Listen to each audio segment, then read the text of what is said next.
जय श्री कृष्णा। हर हर महादेव। आज मैं श्रीमद् भगवत गीता जी का 11वां अध्याय पढ़ने जा रही हूँ, तो ध्यान से सुनिएगा। अर्जुन बोले, मुझ पर अनुग्रह करने के लिए आपने जो परम गोपनीय अध्यात्म विषय का वचन अर्थात उपदेश कहा, उससे मेरा यह अज्ञान नष्ट हो गया है। क्योंकि हे कमल नेत्र, मैंने आपसे भूतों की उत्पत्ति और प्रलय विस्तार पूर्वक सुने हैं तथा आपकी अविनाशी महिमा भी सुनी है। हे परमेश्वर, आप अपने को जैसा कहते हैं यह ठीक वैसा ही है, परंतु हे पुरुषोत्तम, आपके ज्ञान, ऐश्वर्य, शक्ति, बल, वीर्य और तेज से युक्त ऐश्वर्य रूप को मैं प्रत्यक्ष देखना चाहता हूँ। हे प्रभु, यदि मेरे द्वारा आपका वह रूप देखा जाना शक्य है, ऐसा आप मानते हैं, तो हे योगेश्वर, उस अविनाशी स्वरूप का मुझे दर्शन कराइए। श्री भगवान बोले, हे पार्थ, अब तू मेरे सैकड़ों हजारों नाना प्रकार के और नाना वर्ण तथा नाना आकृति वाले अलौकिक रूपों को देख। हे भरतवंशी अर्जुन, तू मुझ में आदित्यों को अर्थात आदित्य के 12 पुत्रों को, 8 वसुओं को, 11 रुद्रों को, दोनों अश्विनी कुमारों को और 49 मरुद गणों को देख तथा और भी बहुत से पहले न देखे हुए आश्चर्यमय रूपों को देख। हे अर्जुन, अब इस मेरे शरीर में एक जगह स्थित चराचर सहित संपूर्ण जगत को देख तथा और भी जो कुछ देखना चाहते हो सो देख, परंतु मुझको तू इन अपने प्राकृत नेत्रों द्वारा देखने में निसंदेह समर्थ नहीं है। इसी से मैं तुझे दिव्य अर्थात अलौकिक चक्षु देता हूँ, इससे तू मेरी ईश्वरीय योग शक्ति को देख। संजय बोले, हे राजन, महायोगेश्वर और सब पापों के नाश करने वाले भगवान इस प्रकार कहकर उससे पश्चात अर्जुन को परम ऐश्वर्य युक्त दिव्य स्वरूप दिखलाया। अनेक मुख और नेत्रों से युक्त, अनेक अद्भुत दर्शनों वाले, बहुत से दिव्य भूषणों से युक्त और बहुत से दिव्य शस्त्रों को हाथों में उठाए हुए, दिव्य माला और वस्त्रों को धारण किए हुए और दिव्य गंध का सारे शरीर में लेप किए हुए, सब प्रकार के आश्चर्यों से युक्त, सीमा रहित और सब और मुख किए हुए विराट स्वरूप परम देव परमेश्वर को अर्जुन ने देखा। आकाश में 1000 सूर्यों के एक साथ उदय होने से उत्पन्न जो प्रकाश हो, वह भी उस विश्व रूप परमात्मा के प्रकाश के सदृश कदाचित ही हो। पांडुपुत्र अर्जुन ने उस समय अनेक प्रकार से विभक्त अर्थात पृथक पृथक संपूर्ण जगत को देवों के देव श्री कृष्ण भगवान के उस शरीर में एक जगह स्थित देखा।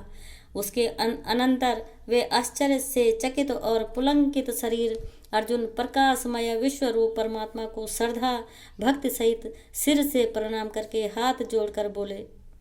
अर्जुन बोले, हे देव, मैं आपके शरीर में संपूर्ण देवों को तथा अनेक भूतों के समुदायों को, कमल के आसन पर विराजित ब्रह्मा को, महादेव को और संपूर्ण ऋषियों को तथा दिव्य सर्पों को देखता हूँ। हे संपूर्ण विश्व के स्वामिन, आपको अनेक भुजा, पेट, मुख और नेत्रों से युक्त तथा सब ओर से अनंत रूपों वाला देखता हूँ। हे विश्वरूप, मैं आपके न अंत को देखता हूँ, न मध्य को और न आदि को ही देखता हूँ। आपको मैं मुकुट युक्त, गदा युक्त और चक्र युक्त तथा सब ओर से प्रकाशमान तेज के पुंज, प्रज्वलित अग्नि और सूर्य के सदृश ज्योति युक्त, कठिनता से देखे जाने योग्य और सब ओर से अप्रमेय स्वरूप देखता हूँ। आप ही जानने योग्य परम अक्षर अर्थात पर ब्रह्म परमात्मा हैं।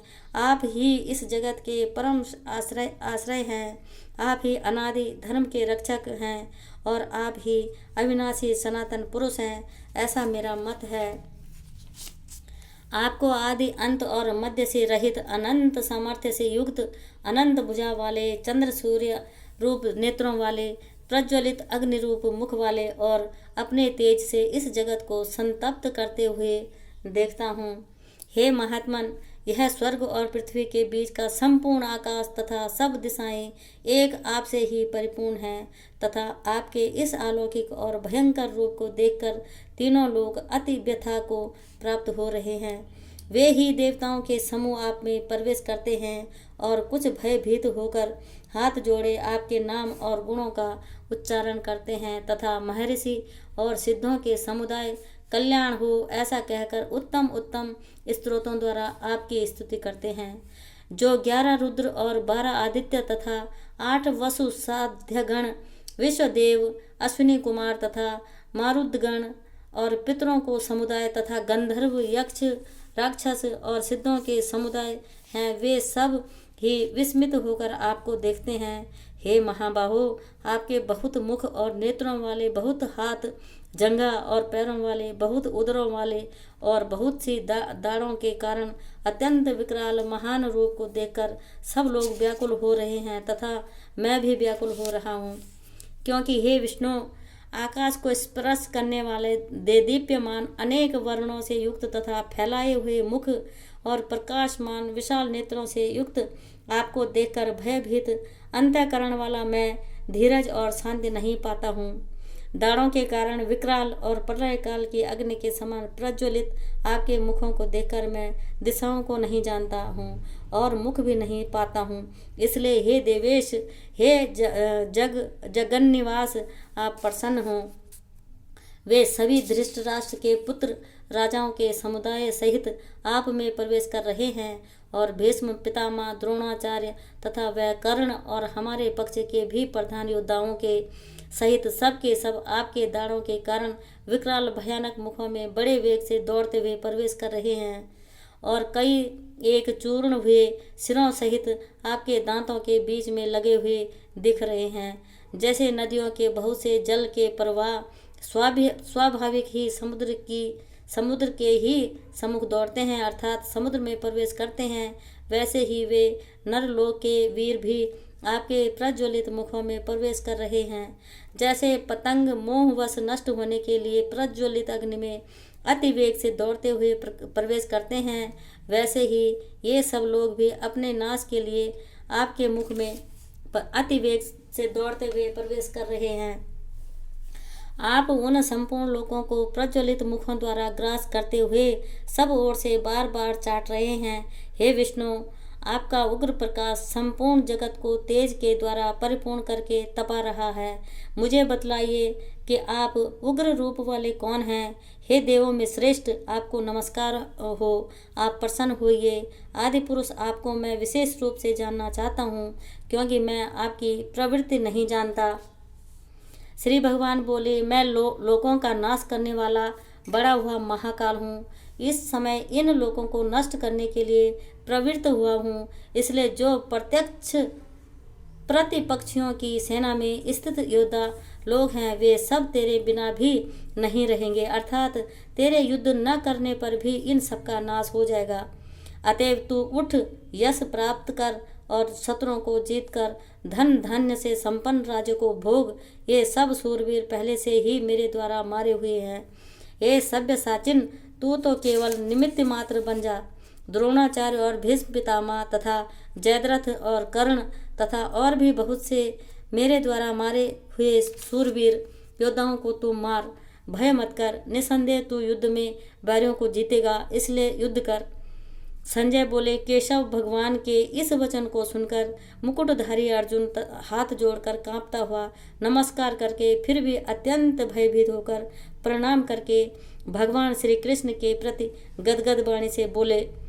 अर्जुन बोले, हे अंतर्यामिन, यह योग्य ही है कि आपके नाम गुण और प्रभाव के कीर्तिमन से जगत अति हर्षित हो रहा है और अनुराग को भी प्राप्त हो रहा है तथा भयभीत राक्षस लोग दिशाओं में भाग रहे हैं और सब सिद्धगणों के समुदाय नमस्कार कर रहे हैं। हे महात्मन, आप ब्रह्मा के भी आदिकर्ता और सबसे बड़े आपके लिए वे कैसे नमस्कार न करें, क्योंकि हे अनंत, हे देवेश, हे जगन्निवास, जो सत्य असत्य और उनसे परे अक्षर अर्थात सच्चिदानंद घन ब्रह्म है, वह आप ही हैं। आप आदिदेव और सनातन पुरुष हैं। आप इस जगत के परम आश्रय और जानने वाले और जानने योग्य और परम धाम हैं। हे अनंत रूप, आपसे यह सब जगत व्याप्त अर्थात परिपूर्ण है। आप वायु, यमराज, अग्नि, वरुण, चंद्रमा, प्रजा के स्वामी ब्रह्मा और ब्रह्मा के भी पिता हैं। आपके लिए हजारों बार नमस्कार नमस्कार हो, आपके लिए फिर भी बार बार नमस्कार नमस्कार। हे अनंत सामर्थ्य वाले, आपके लिए आगे से और पीछे से भी नमस्कार। हे सर्वात्मन, आपके लिए सब ओर से ही नमस्कार हो। आप क्योंकि अनंत पराक्रमशाली आप समस्त संसार को व्याप्त किए हुए हैं, इससे आप ही सर्वरूप हैं। आपके इस प्रभाव को न जानते हुए आप मेरे सखा हैं, ऐसा मानकर प्रेम से अथवा प्रमाद से भी मैंने हे कृष्ण, हे यादव, हे सखे, इस प्रकार जो कुछ बिना सोचे समझे हठात कहा है। और हे अच्युत, आप जो मेरे द्वारा विनोद के लिए विहार, शैया, आसन और भोजन आदि में अकेले अथवा उन सखाओं के सामने भी अपमानित किए गए हैं, वह सब अपराध अप्रमेय स्वरूप अर्थात अचिंत्य प्रभाव वाले आपसे मैं क्षमा करवाता हूँ। आप इस चराचर जगत के पिता और सबसे बड़े गुरु एवं अति पूजनीय हैं। हे अनुपम प्रभाव वाले, तीनों लोकों में आपके समान भी दूसरा कोई नहीं है, फिर अधिक तो कैसे हो सकता है। अतएव हे प्रभु, मैं शरीर को भली भांति चरणों में निवेदित कर प्रणाम करके स्तुति करने योग्य आप ईश्वर को प्रसन्न होने के लिए प्रार्थना करता हूँ। हे देव, पिता जैसे पुत्र के, सखा जैसे सखा के और पति जैसे प्रियतमा पत्नी के अपराध सहन करते हैं, वैसे ही आप भी मेरे अपराध को सहन करने योग्य हैं। मैं पहले न देखे हुए आपके इस आश्चर्यमय रूप को देखकर हर्षित हो रहा हूँ और मेरा मन भय से अति व्याकुल भी हो रहा है। इसलिए आप उस अपने चतुर्भुज विष्णु रूप को ही मुझे दिखलाइए। हे देवेश, हे जगन निवास, प्रसन्न होइए। मैं वैसे ही आपको मुकुट धारण किए हुए तथा गदा और चक्र हाथ में लिए हुए देखना चाहता हूँ। इसलिए हे विश्वस्वरूप, हे सहस्त्रबाहो, आप उसी चतुर्भुज रूप से प्रकट होइए। श्री भगवान बोले, हे अर्जुन, अनुग्रह पूर्वक मैंने अपनी योग शक्ति के प्रभाव से यह मेरा परम तेजोमय, सबका आदि और सीमा रहित विराट रूप तुझको दिखलाया है, जिसे तेरे असक्ति दूसरे किसी ने पहले नहीं देखा था। हे अर्जुन, मनुष्य लोक में इस प्रकार विश्व रूप वाला मैं न वेद और यज्ञों के माध्यम से, न दान से, न क्रियाओं से और न उग्र तपों से ही तेरे आसक्ति दूसरे के द्वारा देखा जा सकता हूँ। मेरे इस प्रकार के इस विकराल रूप को देखकर तुझको व्याकुलता नहीं होनी चाहिए और मूढ़ भाव भी नहीं होना चाहिए। तू भय रहित और प्रीति युक्त मन वाला होकर उसी मेरे इस शंख चक्र गदा पद्म युक्त चतुर्भुज रूप को फिर देख। संजय बोले, वासुदेव भगवान ने अर्जुन के प्रति इस प्रकार कहकर फिर वैसे ही अपने चतुर्भुज रूप को दिखलाया और फिर महात्मा श्री कृष्ण ने सौम्य मूर्ति होकर इस भयभीत अर्जुन को धीरज दिया। अर्जुन बोले, हे जनार्दन, आपके इस अति शांत मनुष्य रूप को देखकर अब मैं स्थिर चित्त हो गया हूँ और अपनी स्वाभाविक स्थिति को प्राप्त हो गया हूँ। श्री भगवान बोले, मेरा जो चतुर्भुज रूप तुमने देखा है वह सुदूर्ष है, अर्थात इसके दर्शन बड़े ही दुर्लभ हैं। देवता भी सदा इस रूप के दर्शन की आकांक्षा करते रहते हैं। जिस प्रकार तुमने मुझको देखा है, इस प्रकार चतुर्भुज रूप वाला मैं न वेदों से, न तप से, न दान से और न यज्ञ से ही देखा जा सकता हूँ। परंतु हे परम तप अर्जुन, अनन्य भक्ति के द्वारा इस प्रकार चतुर्भुज रूप वाला मैं प्रत्यक्ष देखने के लिए, तत्व से जानने के लिए तथा प्रवेश करने के लिए, अर्थात एक ही भाव से प्राप्त होने के लिए भी शक्य हूँ। हे अर्जुन, जो पुरुष केवल मेरे ही लिए संपूर्ण कर्तव्य कर्मों को करने वाला है, मेरे परायण है, मेरा भक्त है, आसक्ति रहित है और संपूर्ण भूत प्राणियों में वैर भाव से रहित है, वह अनन्य भक्ति युक्त पुरुष मुझको ही प्राप्त होता है। जय श्री कृष्णा।